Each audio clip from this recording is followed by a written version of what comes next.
En la noche de mi boda, mi esposo confesó que su madre había intentado secretamente anular nuestro matrimonio.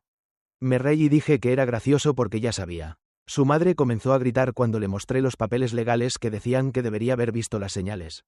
Debería haber sabido que casarme con su familia vendría con un nivel de caos para el que nunca estuve preparada. Pero el amor te ciega y me había convencido a mí misma de que podía manejar cualquier cosa. Eso fue antes de que supiera la verdad. Antes de que mi propia suegra intentara borrar mi matrimonio como si nunca hubiera sucedido. Retrocedamos un poco. Mi esposo, Daniel, y yo habíamos estado juntos durante 5 años antes de comprometernos. 5 años de amor, crecimiento y, desafortunadamente, lidiando con su madre, Patricia. Patricia era el tipo de mujer que creía que nadie sería lo suficientemente bueno para su hijo. Tenía opiniones sobre todo. Cómo me vestía, cómo cocinaba, cómo hablaba, si tan solo respiraba de la manera equivocada a su alrededor. Encontraba una razón para quejarse. Al principio pensé que era solo la tensión habitual de suegra, pero a medida que pasaba el tiempo, se hizo evidente que me veía como una intrusa. Hizo saber que me despreciaba.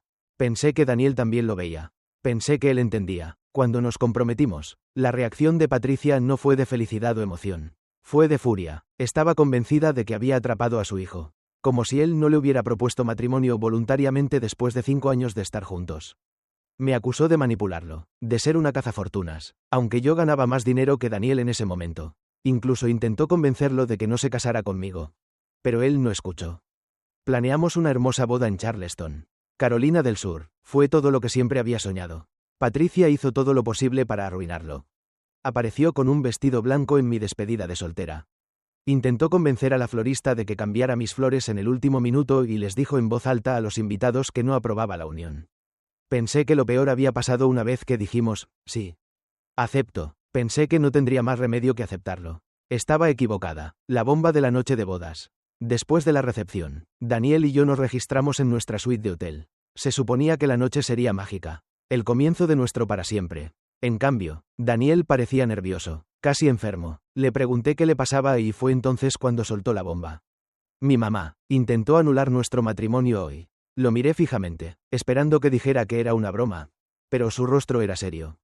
De verdad fue a ver a un abogado. Intentó presentar una anulación en mi nombre sin decírmelo. Por un segundo me quedé sin palabras. Luego me reí, una risa genuina y profunda que hizo que Daniel pareciera aún más confundido. Eso es gracioso, dije, porque ya lo sabía. Su confusión se convirtió en sorpresa cuando saqué los papeles de mi bolso. El mayor error de Patricia. Verás, Patricia había intentado ser astuta. Pensó que podía manipular el sistema, que podía hacer desaparecer mi matrimonio antes de que siquiera comenzara. De lo que no se dio cuenta fue de que las anulaciones no funcionan así en Carolina del Sur. Una anulación solo se otorga en circunstancias muy específicas. Cosas como fraude, coacción o que una de las partes sea incapaz de consentir. Nada de eso se aplicaba a nosotros. Pero Patricia no era de las que aceptaban un no por respuesta. Intentó presentar una anulación sin el conocimiento de Daniel. Sin embargo, el abogado al que acudió no era idiota. Sabía que algo andaba mal y se negó a proceder sin la firma de Daniel. Fue entonces cuando Patricia cometió su mayor error. Lo falsificó. Falsificó la firma de Daniel en los documentos legales. Pero esto es lo que pasa con falsificar firmas, es ilegal. Y por suerte para mí, el abogado no solo era inteligente, sino también ético, en el momento en que se dio cuenta de lo que había hecho.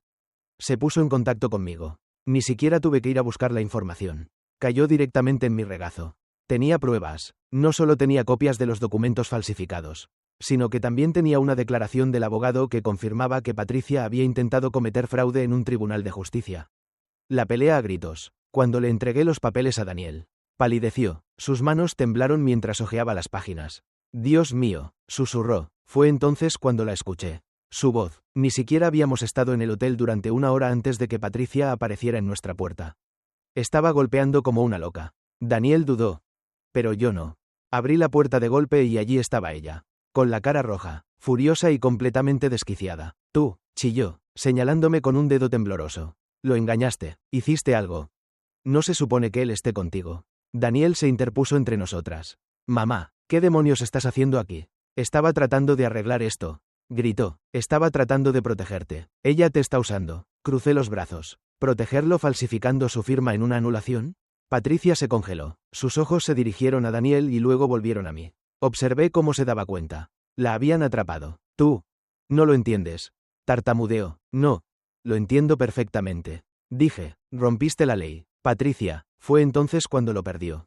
Comenzó a gritar, no a hablar, no a gritar, a gritar. Me acusó de arruinar a su familia. Me llamó con todos los nombres del libro. Incluso trató de empujar a Daniel para llegar a mí. Y entonces vio los documentos legales en sus manos.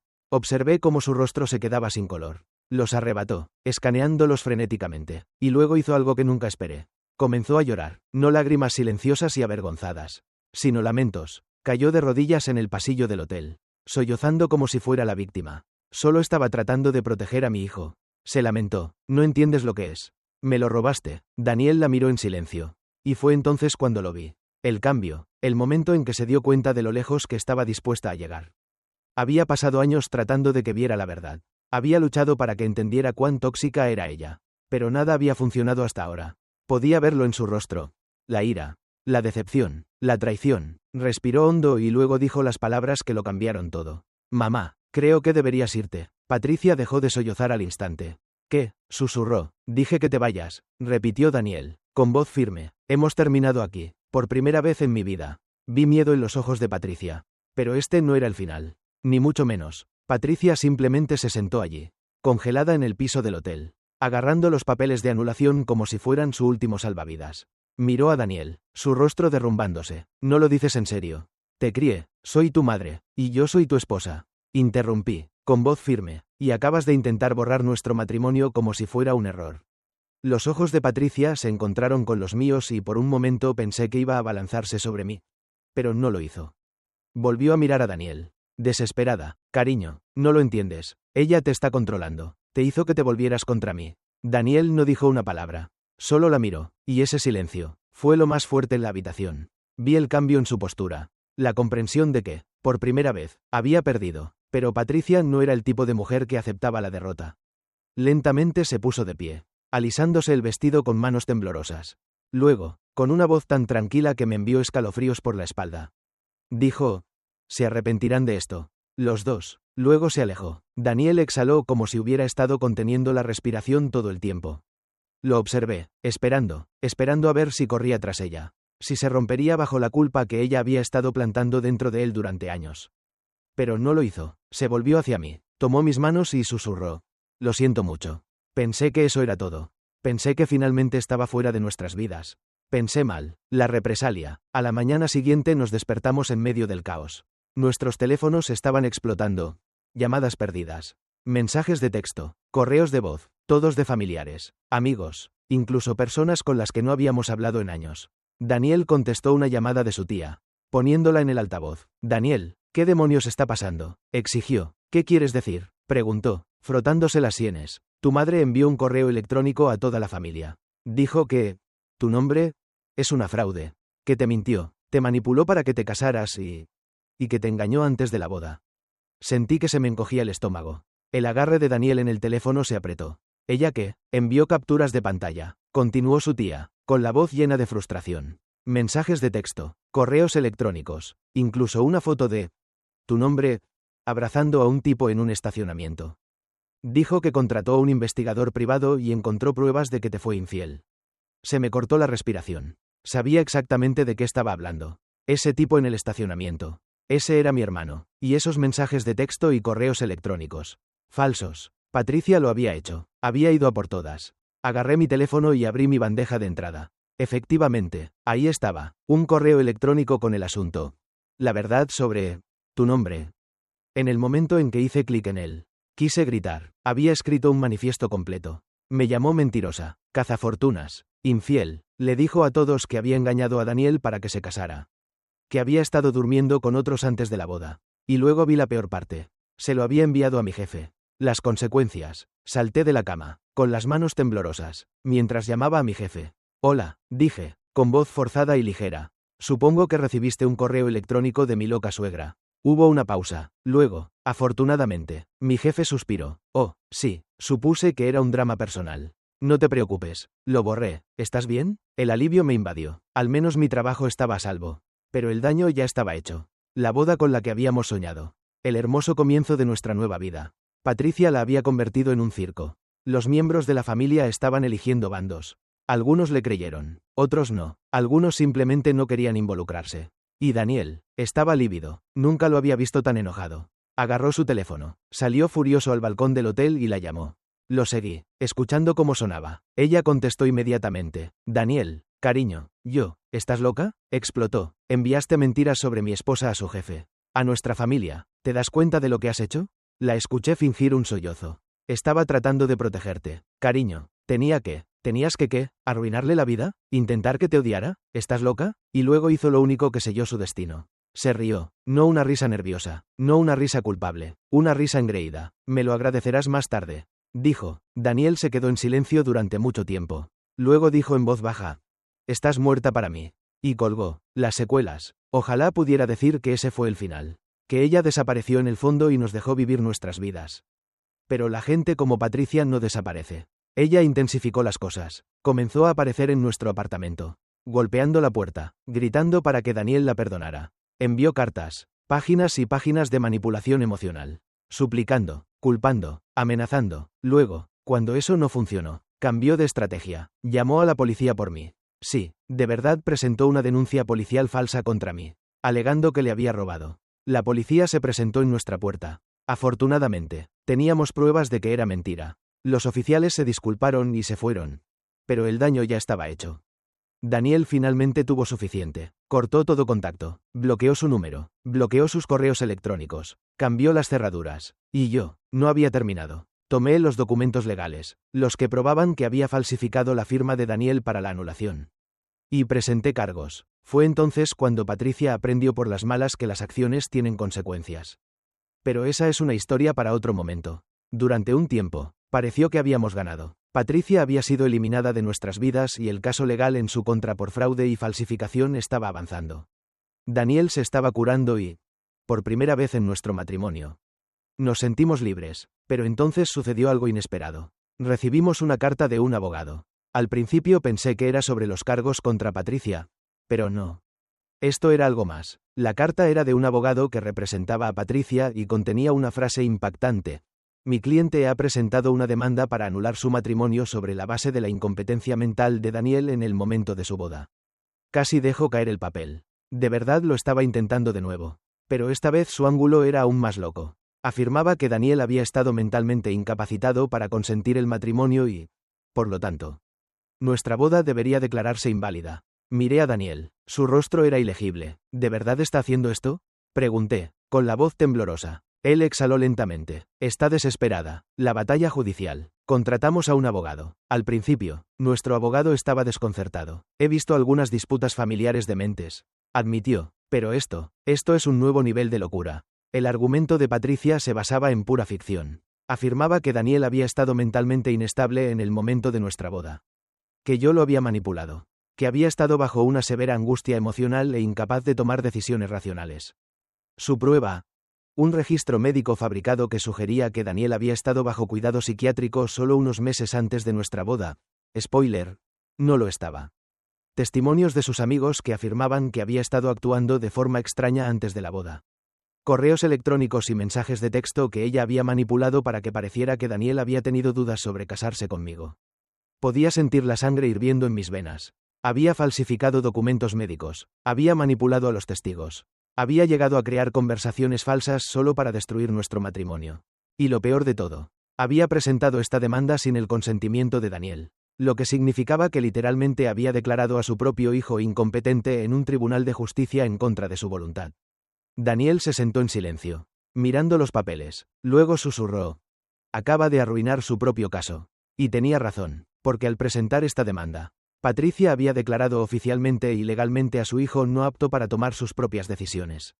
Lo que significaba que usamos su propia demanda en su contra. Nuestro abogado vio la laguna legal de inmediato. Patricia argumenta que Daniel es mentalmente incompetente. Dijo con una sonrisa. Bueno, si realmente cree eso, entonces tampoco debería poder tomar decisiones legales en su nombre. Así que presentamos una contrademanda. Presentamos una orden de restricción argumentando que, dado que Patricia había declarado legalmente a su propio hijo incompetente, ella misma no debería tener autoridad legal para interferir en sus asuntos. También presentamos una demanda por litigio malicioso, lo que significaba que la estábamos demandando por presentar a sabiendas una demanda fraudulenta solo para acosarnos. El juez no quedó impresionado con ella. Cuando llegó el momento de la audiencia, Patricia estaba temblando en su asiento. El juez leyó las pruebas y luego la miró sin impresionarse. Señora, apellido de Patricia, dijo, ha presentado documentos que, tras la investigación, parecen haber sido alterados. Patricia abrió la boca y luego la cerró. También ha declarado a su hijo legalmente incompetente sin su consentimiento. ¿Comprende las implicaciones legales de eso? Ella tartamudeó. Yo solo estaba tratando de protegerlo. El juez suspiró, frotándose las sienes. Señora, si su hijo fuera realmente incompetente, no podría presentar este caso en su nombre sin la tutela legal adecuada. Y dado que no tiene la tutela, todo este caso es inválido. El rostro de Patricia se puso blanco. Y como usted presentó a sabiendas pruebas falsas, recomiendo que se la investigue por perjurio y manipulación de documentos. Daniel me tomó de la mano debajo de la mesa. Ambos sabíamos lo que eso significaba. Patricia no solo estaba perdiendo este caso, sino que estaba a punto de enfrentar consecuencias legales reales. El arresto. 2 semanas después, Patricia fue arrestada. Resulta que falsificar documentos médicos y presentar pruebas falsas en un tribunal de justicia es un gran error. Fue acusada de falsificación de documentos, delito grave, perjurio, delito grave, y litigio fraudulento, delito menor. Daniel y yo ni siquiera tuvimos que declarar. Las pruebas eran abrumadoras. Su propio abogado la abandonó como cliente, diciendo que no podía representar éticamente a alguien que falsificara deliberadamente documentos legales. Su reputación destruida, su posición en la familia desaparecida. Y la mejor parte, su demanda fallida en realidad ayudó a nuestro caso criminal en su contra por falsificar la firma de Daniel para la anulación. El último movimiento de Patricia. Ojalá pudiera decir que ese fue el final. Que Patricia finalmente aceptó la derrota y desapareció. Pero no, desde la cárcel, intentó un último movimiento. Escribió cartas a Daniel, páginas y páginas de manipulación. Lloró, suplicó, rogó perdón. Eres mi único hijo, me estás rompiendo el corazón. Hice todo esto por ti. ¿Te arrepentirás de excluirme? Daniel nunca respondió. Tomó cada carta que ella envió y las quemó. Y cuando Patricia finalmente fue liberada en libertad condicional después de cumplir condena, Daniel ya había cambiado legalmente su apellido. Se aseguró de que nunca pudiera rastrearlo de nuevo. Y en cuanto a mí, tomé los papeles de anulación, los falsificados que Patricia había intentado presentar en secreto, y los enmarqué, los colgué en nuestra casa como un recordatorio. Un recordatorio de que no importa cuánto se esforzara por separarnos. Fracasó. Patricia podría haber salido de prisión. Pero no le quedaba nada. Ni dinero. Ni familia. Ni control sobre Daniel. Sin embargo, todavía intentaba volver a nuestras vidas. Un día apareció en nuestra puerta. Su cabello estaba desordenado. Su rostro delgado y desesperado. La mujer engreída y controladora que una vez conocí se había ido. Daniel abrió la puerta. Pero no se hizo a un lado. Simplemente se quedó allí, con los brazos cruzados. Daniel, por favor, susurró, no tengo a dónde ir. Él no respondió. Ella sorbió la nariz, bajando la voz como si pensara que todavía podía manipularlo. Sabes que solo hice todo eso porque te amo, ¿verdad? Estaba tratando de protegerte de ella. Di un paso adelante, asegurándome de que pudiera verme de pie junto a mi esposo. Te hiciste esto a ti misma. Patricia, dije con voz tranquila. Ella me miró. Me lo quitaste. Daniel soltó una pequeña risa, negando con la cabeza. Tú hiciste eso. Tú destruiste tu propia relación conmigo. Ella abrió la boca para discutir. Pero entonces Daniel sacó algo de su bolsillo. Un trozo de papel. Ella frunció el ceño, tomándolo de sus manos, mientras sus ojos escaneaban las palabras. Su rostro se quedó sin color. Era una orden de restricción legal. Patricia tenía oficialmente prohibido acercarse a nosotros nunca más. Había perdido por completo. Sus manos temblaron mientras miraba a Daniel. Adiós, mamá, dijo él con voz firme. Y con eso, le cerró la puerta en la cara. El último clavo en el ataúd. Pensarías que ese sería el final, ¿verdad? Pero no. Patricia tenía una última debilidad. Su preciosa reputación social. Había pasado toda su vida fingiendo ser la mujer perfecta y respetada en su comunidad. El tipo de persona que organizaba eventos de caridad y presumía del éxito de su hijo. Así que me aseguré de que todos supieran la verdad. Reuní todos los documentos legales, todos los informes policiales, cada prueba que probaba lo que había hecho, y se lo envié a todos a los que alguna vez había intentado impresionar, su grupo de la iglesia, su club de campo, sus antiguos amigos, las personas a las que les había mentido sobre mí. Y déjame decirte que se volvieron contra ella al instante. Comenzaron los susurros. Las invitaciones se detuvieron. Fue incluida en la lista negra de su círculo social. El golpe final. Tuvo que vender su casa solo para pagar sus deudas legales. La casa de la que había presumido durante años. La casa en la que una vez dijo que nunca sería bienvenida. Desaparecida. El final perfecto. Un año después, Daniel y yo celebramos nuestro aniversario en Hawái. Sin drama, sin estrés, solo nosotros dos viviendo la vida por la que habíamos luchado. Una noche, mientras estábamos sentados en la playa, Daniel se volvió hacia mí y sonrió. ¿Alguna vez piensas en ella?, preguntó. Bebí mi trago, sintiendo la cálida brisa en mi piel. No, ¿y sabes qué? De verdad no lo hacía. Porque Patricia, ella no era nada para nosotros ahora.